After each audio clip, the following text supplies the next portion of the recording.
Bàn phím cơ thiết kế full size 104 phím, sử dụng Blue Switch mà giá chỉ có 350.000. Ok, hôm nay mình sẽ review cho anh em bàn phím cơ TC3218. Em bàn phím cơ 3218 full size sử dụng Blue Switch. Được chưa? Em này mà kiếm game hay cào phím thì thôi, khỏi cần phải bàn. Yeah.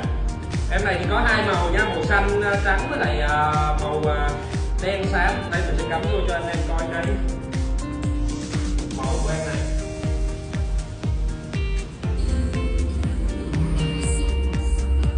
Rồi em này hiện tại giá chỉ có 350.000. Link tới top shop mình để ở bên dưới, anh em nào quan tâm thì có thể vào link cái top shop mình để coi như là em mà vui chơi này nhé.